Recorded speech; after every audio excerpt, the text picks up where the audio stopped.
Eu dedico esse programa a todas as esposas, mães, avós, tias, irmãs, namoradas, noivas, amigas.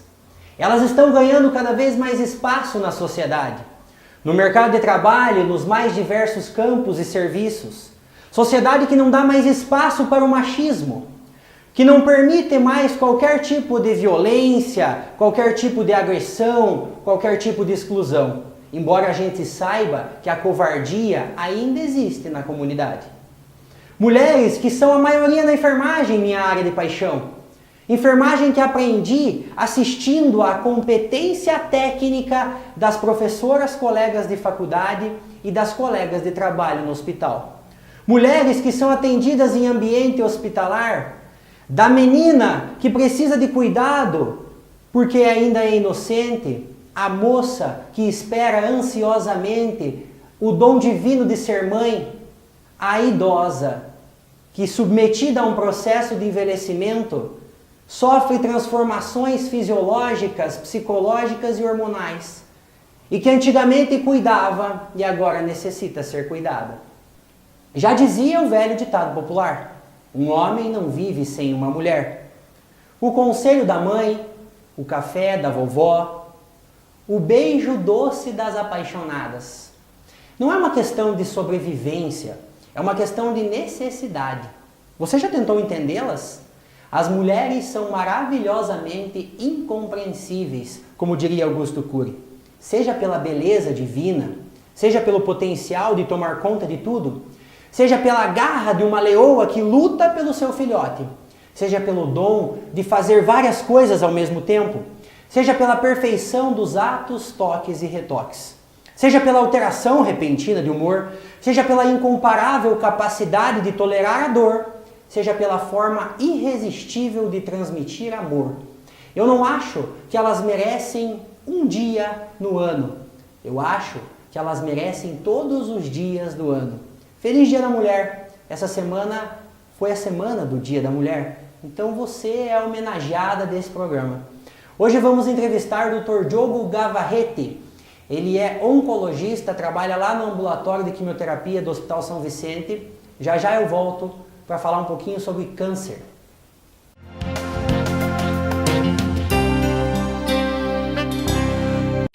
Se eu não entrar, eu vou ficar em dívida comigo mesmo.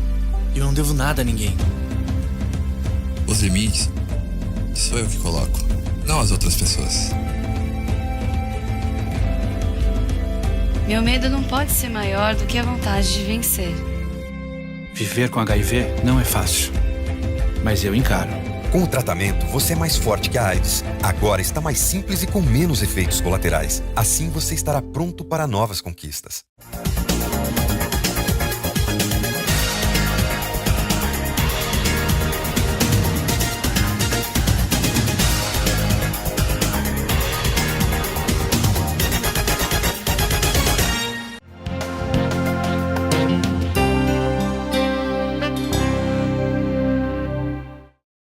Quem vai conversar com a gente hoje sobre oncologia e câncer é o Dr. Diogo. O Dr. Diogo atende no ambulatório de quimioterapia lá do Hospital São Vicente. Boa noite, doutor. É um prazer estar com você aqui. Boa noite, Emanuel. Muito obrigado pelo convite. Doutor, para a gente começar a nossa entrevista, a pergunta que eu tenho para te fazer é: o que é ser um oncologista? Olha, o oncologista é o profissional dentro da área médica que é responsável por tratamento de câncer, né? Não só a parte de tratamento, a parte de rastreamento, de diagnóstico precoce e de orientação com relação aos cuidados relacionados ao câncer, né? E o que é o câncer? O câncer nada mais é do que uma célula, tá, que perdeu aquela capacidade de morrer ou de se proliferar de maneira adequada, né? Então, todas as células do nosso organismo, elas são programadas para ter uma vida útil, né? Então elas crescem, tá? Algumas delas se dividem e elas têm um período chamado apoptose, que é onde elas entram em morte celular, né? O câncer nada mais é do que uma célula que fugiu desse ciclo normal. Então é uma célula que se prolifera de maneira desordenada num tecido e pode eventualmente migrar para outros tecidos, né? Tem aquela cisma que as pessoas falam, às vezes até de ter medo de falar o nome câncer, mas tem cura. O câncer, como toda doença, quando pega numa fase inicial, a chance de cura é muito alta. Existem tipos de câncer que respondem muito bem ao tratamento quimioterápico, já outros tipos de câncer não respondem tão bem ao tratamento quimioterápico ou cirúrgico. Mas, de maneira geral, quando diagnosticado numa fase inicial, a maioria dos tipos de câncer são curáveis. Que legal. Então, existem perspectivas, esperanças para o paciente em relação à doença. Porque a gente vê esse medo, esse receio da comunidade, né? Doutor, nós estamos na semana do Dia da Mulher.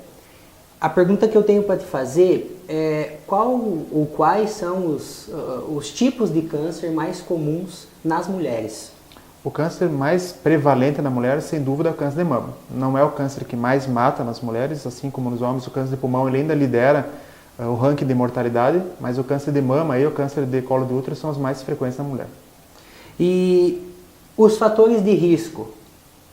Vamos especificar. Vamos falar do câncer de mama primeiramente, depois a gente fala do câncer de colo de útero. Para o câncer de mama, quais são os fatores de risco? O principal fator de risco para o câncer de mama é o sexo feminino, né? Ser mulher. Ser mulher. Isso porque o câncer de mama ele também pode aparecer nos homens, né? Mas existem alguns fatores de risco que são modificáveis e outros não modificáveis. Por exemplo, uma história familiar é um fator de risco não modificável, a idade, né? E outros fatores de risco são modificáveis, como por exemplo, terapia de reposição hormonal, alguma associação com tabagismo, com etilismo também parece ser um fator de risco. Mas, de maneira geral, os principais fatores de risco são sexo feminino, a idade e história familiar. E tem prevenção? É difícil você conseguir prevenir o colo de útero. Você não consegue prevenir o sexo feminino, você não consegue prevenir a história familiar, você não consegue prevenir a idade, né? Então, dá para dizer que, de maneira geral, a prevenção não só do câncer, mas como de outras doenças, basicamente são as mesmas que uma população deve ter, né? Atividade física, manter-se no peso, alimentação adequada, evitar cigarro, evitar bebida. Essas são as principais maneiras com que uma pessoa pode prevenir o câncer de mama. Mas o câncer de mama, diferente do câncer do colo uterino, ele é um câncer de difícil prevenção. Se a gente for pensar em autoexame, consultas periódicas e até a mamografia. Então, a ideia desses exames é você realizar um diagnóstico precoce, não com caráter preventivo, e sim com caráter de diagnóstico mesmo. Uma ressalva tem que ser feita em relação ao autoexame, tá? O autoexame ele não é uma estratégia de diagnóstico precoce, tá? Porque para você poder palpar o nódulo ali, ele já tem que ter mais do que 1 centímetro. Então, assim, é uma maneira de você diagnosticar, mas não precocemente. Nesse ponto, a mamografia acaba tendo um valor muito importante para você realmente conseguir diagnosticar numa fase inicial. Não são exames preventivos, como você falou, corretamente. São exames de rastreamento e de detecção precoce. Mas o autoexame, que é algo assim muito valorizado, mas muito questionável também, ele deve ser feito com muita cautela, tá? Não deve ser feito de maneira isolada, sempre com uma mamografia associada e um profissional de saúde vendo o paciente. Essa é a nossa primeira dica a todas as mulheres que estão nos assistindo. Para câncer de colo de útero, quais as ações de prevenção?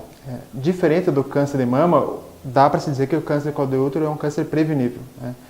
Visto que praticamente 100% dos casos estão relacionados com o vírus HPV, né?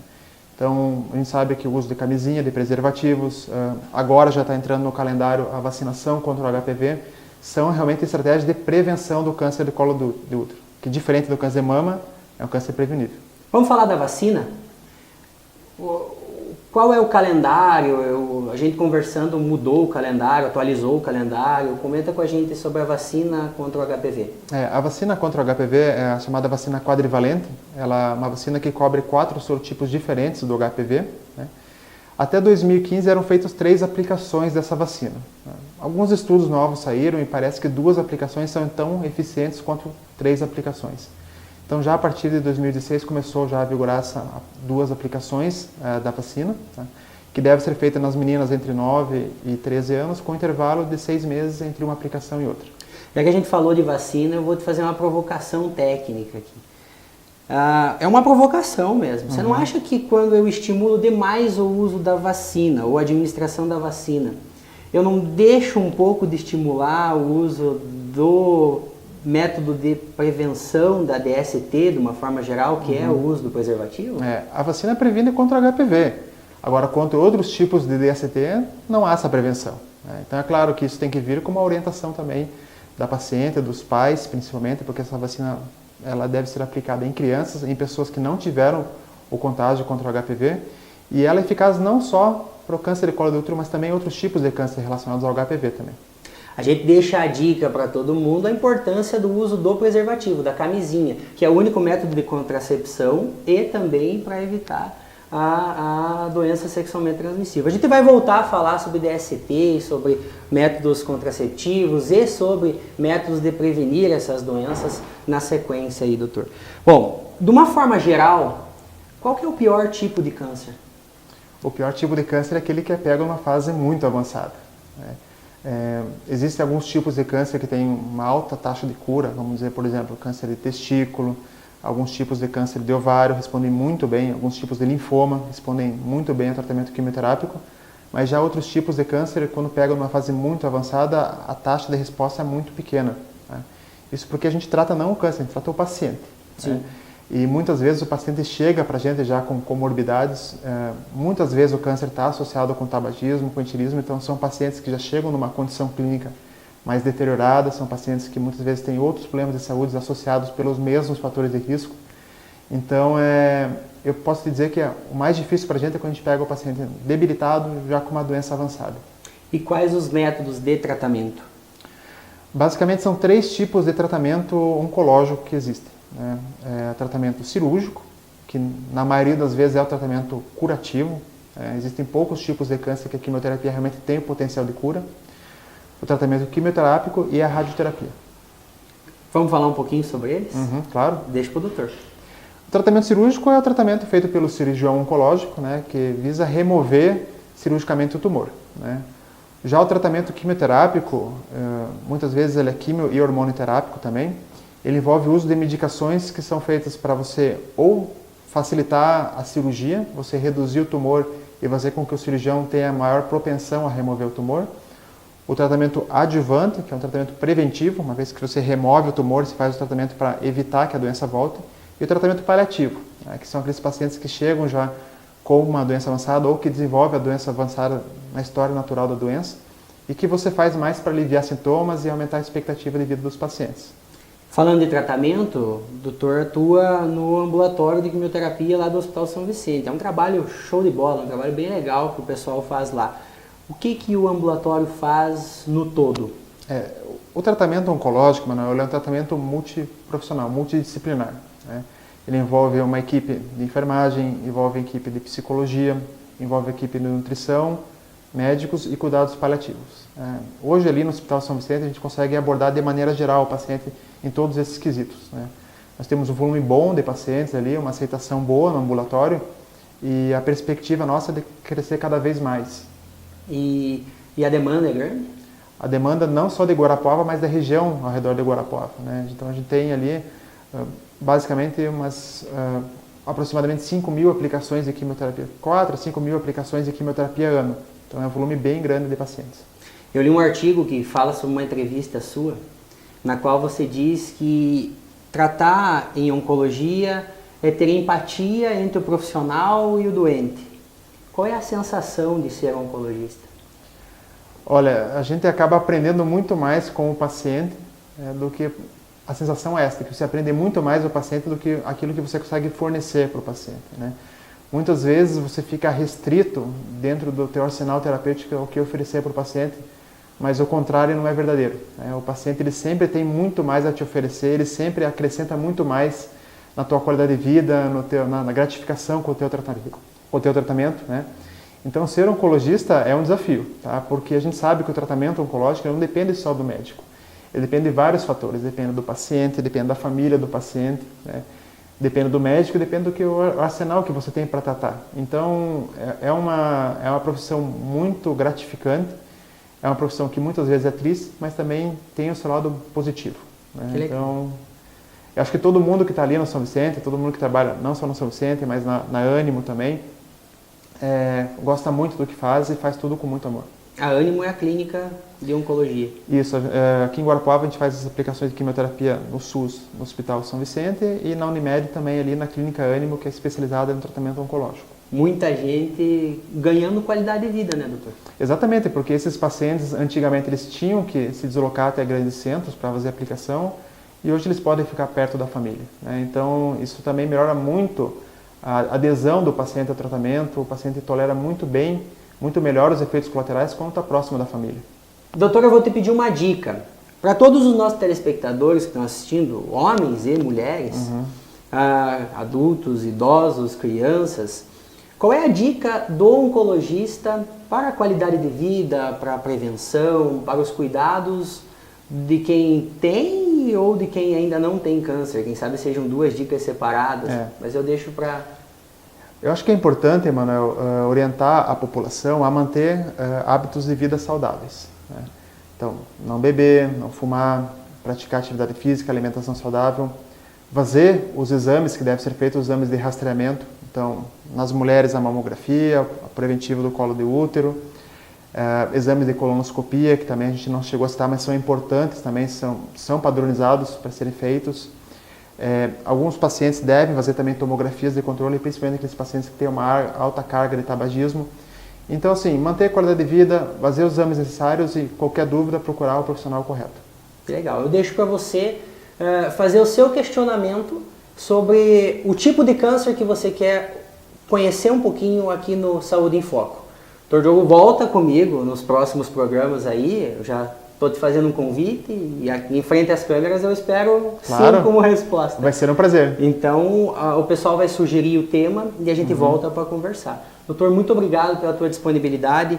É sempre importante conversar tanto com quem é apaixonado pela profissão, porque na sua fala dá para perceber essa paixão, e para cuidar de paciente oncológico tem que ter paixão mesmo, a dor, mas também a proporcionar qualidade de vida. Muito obrigado mesmo, e acredito que eu, como apresentador, e todos os telespectadores do Saúde em Foco agradecem a tua presença aqui no programa. Muito obrigado, Manuel. Muito obrigado pelo convite.